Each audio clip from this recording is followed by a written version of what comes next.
How are you doing today, Mr. Asham? You're great. Everything is going well.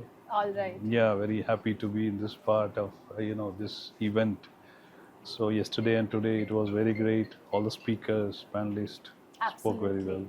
And we're so delighted, that we could tie hands with Malabar Gold and Diamonds and, of course, supporting an initiative like this.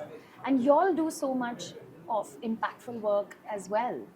And of the many things that I know that y'all do, could you also tell us what is the vision behind the feeding program by the Malabar Group? Yeah, feeding program we have started 3 years back. Of course, since beginning, since inception of Malabar Group, we have aligned CSR programs also. So much before all the mandatory CSR, I think aligned by government, we Yeah. were doing it much before that. So it is not a policy, but it is a written rule of Malabar that we have to spend 5% of our net profit for the CSR programs. Be Amazing. it today or coming generation, we have to do it. So that is being followed. And 3 years back, we thought we'll launch a project on the feeding program. We Yeah. call it Hunger Free World because uh, the thought behind that is that some datas, what we saw is that in this world there are crores of people sleep without having a single meal. So we thought we cannot imagine without eating anything going for sleep because we don't get sleep. Yes. So we thought we should do some program. That is how we have created a program called Hunger Free World. Through that we are providing food for the people in the streets, under the bridge, in the traffic, or other people. So we have tied up with an NGO Yeah. called Tunnel, and we are providing food for the needy in the country.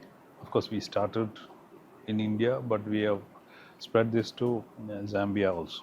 Right. And what inspired you all to make that move, not only just in India, but also, to cross borders and to go to an African place like Zambia? Of course, we started in India, and Yeah. we are right now in India itself. 60,000 meals are provided in the streets, Right. various places, and we wanted to give back to the society. So we thought whatever connected with our industry. So maybe we are not doing a business there, or it is not a city that is having a potential to do a business there. We thought uh, the gold, the mines are there in the African countries, and we are doing the retail or manufacturing in all these 13 countries, but there are mines and there are people Yeah. working behind all these mining and all these things. So it may not be that we may not be opening a store there or doing a retail there and spending there. So we thought we'll touch their lives also. That is how we have reached out to Zambia and spoken to various government schools and all. And we found that there is a big need. It is not only the education, but nutritious food have to be provided, which they were not getting. So we spoke to the government, we spoke to the government schools and all. That is how we reached Zambia. We don't have any single operation there. Right. But we thought it is somewhere touching the bullions or the raw material coming from there, at Right. least to touch their lives. So we thought of that, and that is how we have reached in Zambia. And what do you think now will be the future of this program, or maybe some of the next steps that you all have planned out? Yeah. So though we have started providing food in the street, people. So when we started this, especially in Delhi, when we started, while providing the food and distributing the food, we saw children also there, not going to school, just and malnutrition. We can see from there. So there were some doctors also along with us. So we found that these kids are not going to school. Number one, either they have never gone to the school or they are dropped out from the school. And later on, they are seen in the streets, in the traffic lights, being used by various people selling something, begging. So we found that these are the future citizens. Yes. And if they go in the wrong route, a large number of citizens are becoming in a different category, becoming, of course, the health issues there. At the same time, they have to be developed properly. Yeah. Otherwise, instead of having good citizen India, we'll have a larger number of bad citizens. So we thought, at least, of course, this is a big country, we'll not be able to do many things, but at least we have to start some program. That is how we have created something called Micro Learning Center. I'll explain to you how it works. This Micro Learning Center, uh, we go to slums Okay. and we see like the kids who was not gone to school or dropped out from the school. So we create a learning center. We appoint a teacher, and we select like 35 to 40 students, kids, provide them food, nutritious food, because they are eating food maybe not, Right. yeah. So like egg, milk, chana, all these things, and nutritious food for them. Provide them uniform. Teach them about the importance of education, Yeah. how to behave, how to talk to other people, what they should dream. So, what happens is that in the government schools and all, they may have gone, but after 2 months, 3 months, they are coming out Correct. because there is a discrimination happening, because they don't know how to behave, mingle with other students, and Yeah. other students staying away from them. So, we are preparing these kids, you know, to develop them to be a part of them. Yes. Then they become interested. They're getting food and they know how to behave with this one. And primary education is given. Teacher teach them. Like that, we were able to send 9,000 such kids to normal school. Oh, wow. 9,500, and it is changing their life. They understood the importance of education. They are able Yeah. to behave. Yeah. And right now in India, across 18 states, we are running such 716 such micro learning center, and 32,000 students are studying that. So food and education. So Yes. we are not only feeding the food, but feeding both culture, education, and food. And this is so wonderful because, like you just said, it's not just about feeding the future, educating the future, but an overall development of the future. Yeah. And if these future generations are developed in the right direction, the country can move in the right direction. Correct. Because they are the future. Yeah. We have to take part of building good citizens. Because tomorrow, how this today's youth is behaving, what is their aspiration, what is their future, how they contribute to the country, Yeah. all these things have to be done in a very early stage. Yeah. So many corporates, of course, government is doing a lot of things, but many corporates, the public, everyone should work together for building a better future. And as I mentioned, it is not only feeding the food, but providing them whatever is required. Right. Main thing is that education, knowledge, developing their talents. You should see the kind of dreams they have. Is very big, because they watch movies and all these things. Yes. But they don't know how to reach there. Yes. So that is very important and very talent. I mean, their IQ level is very good. Right. The questions they ask is extraordinary. Yeah. So once our chairman met all these people, so he asked each one of them, "What is your future?"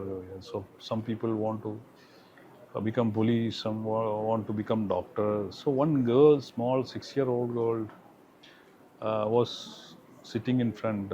She asked, "Sir, how can I become like you?" She asked, what exactly you want? So Yeah.